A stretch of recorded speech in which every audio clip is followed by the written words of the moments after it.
Frank Horrigan. Man, mutant, monster. A walking nuke with unyielding loyalty to both the Presidency and the Enclave. Standing at 12 feet tall, with the strength to rip a Deathclaw in half, Frank is, for lack of a better word, terrifying. But what about the man that came before? How did he end up like this? And ultimately, what happened to him? Born in 2211, Frank was a simple-minded but well-spoken individual. He was extremely loyal to the Enclave and wholeheartedly believed in their cause. This profound loyalty and love for his service is what his superiors noticed most, and over the course of several years, Frank climbed the ranks until reaching the rank of Secret Service agent, directly serving the Enclave's president. For a man in his 20s, Frank had done exceedingly well for himself, but due to various psychological problems, his service alongside the president would soon be cut short.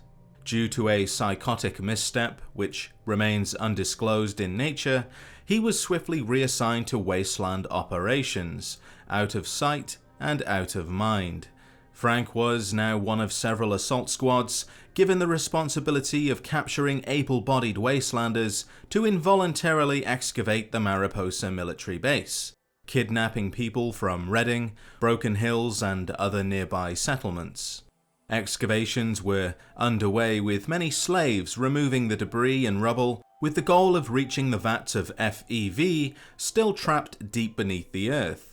Little did Frank know that the vats had been damaged by the Vault Dweller and for over 7 decades had been festering, waiting for someone to come along and release it, which is exactly what the diggers had done. The virus, once contained, was now infecting not only the slaves, but also Frank Horrigan. As the slaves began to mutate, Frank was sent to the Enclave control station, not to be helped, mind you, but to be studied.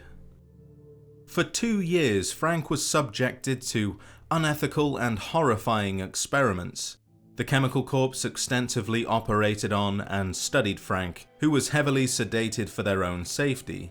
In the few fleeting moments he did manage to wake, he would violently lash out, sometimes killing scientists in a fit of rage. Gradually, he transformed from a man into a mutant, possessing the increased strength that we see with super mutants, but he also had the imbecilic brain power the second generation are known to have.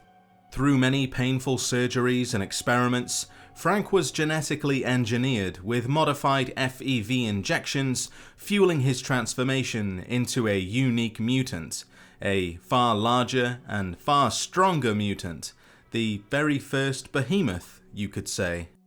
Within time, the Chemical Corps had learnt everything they could from Frank, and now were left with a decision: what to do with him.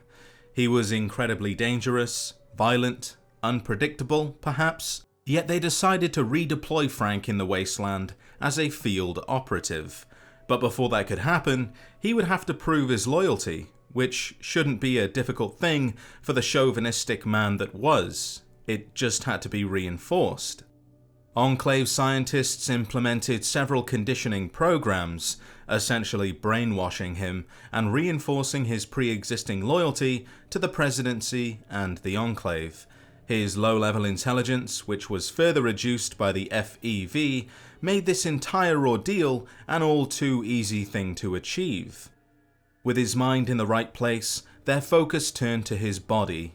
To ensure his safety, Horrigan was sealed within a suit of power armor, tailor-made for his physique. The suit became a part of him, an extension grafted directly onto his skin, which dispensed a mixture of stabilizing agents and chems to safely push his capabilities to the absolute limit. Equipped with a hardened composite blade and plasma cannon for both close quarters and ranged battle, Frank was ready to face anything and everything that stood in the Enclave's way.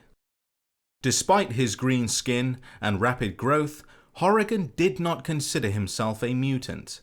The Enclave despises mutants, and to think of himself as such would be unbearable. The scientists referred to him as an experiment, while the majority of soldiers thought of him as a genetically engineered cybernetic freak, although they certainly wouldn't say that to his face. Companionship for Frank was lacking, to say the least. Most were unwilling to accompany him on field operations, but there was still a select few who were comfortable enough to travel with him, even joking and sometimes speaking to him as if he was still the same man. Frank was known among the Enclave as a weapon that got things done, a tool that didn't question the why or the morals of it all. Instead, he followed orders without wavering. He was the perfect soldier in the eyes of his superiors. He hunted down an old man who may or may not have been a runaway Enclave member and brutally shot him dead, along with his wife and child without a second thought. He exterminated the rebellious Deathclaws hiding in Vault 13, not shedding a single ounce of remorse for their borderline extinction. If there was any other creature that could understand the pain that Frank had gone through, then it would have been the intelligent Deathclaws, but instead of confiding with them, he killed the leader with a single strike, demonstrating just how powerful, yet heartless, he truly is. Another example is when Frank went to the Brotherhood of Steel bunker in San Francisco to retrieve the stolen Vertibird plans, where Matthew, a Brotherhood member, attempted to fight back.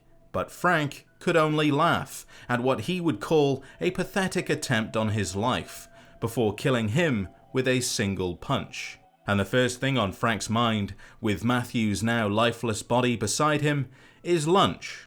That is not normal.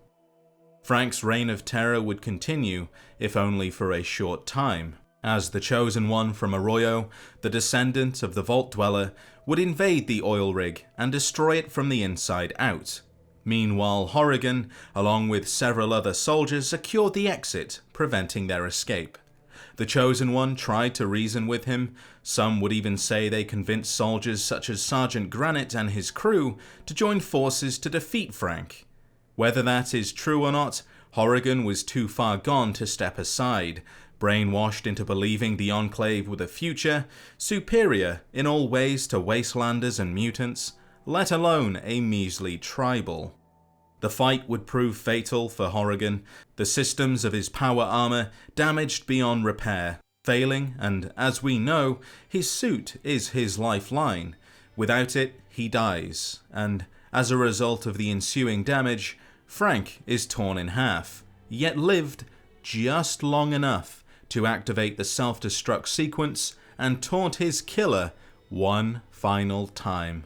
You haven't won here. You and your muty bastard friends are gonna join me in a big old mushroom cloud send-off. I just triggered the self-destruct. The work will go on. You didn't do nothing here except seal your own death warrants. Duty. Honor. Courage. Semper Fi. So Frank was born into the Enclave and quickly rose to the position of Secret Service agent, but due to his psychological issues was reassigned to the wasteland, aiding the excavation of the Mariposa military base before being exposed to FEV, where he was transported to the oil rig and experimented on for 2 years, genetically engineered and brainwashed into the most deadliest soldier the Enclave has ever produced, hunting down and tying up any loose ends before meeting his fate at the hand of the Chosen One. His last words, Semper Fi or Semper Fidelis, Latin for always faithful, and to that end he truly was. From birth he had supported the Presidency, the Enclave, and everything they stood for, his loyalty never faltering in the worst of moments. Even after 2 years of excruciating experiments, he remained loyal. Even on death's door, he fought for what he believed in.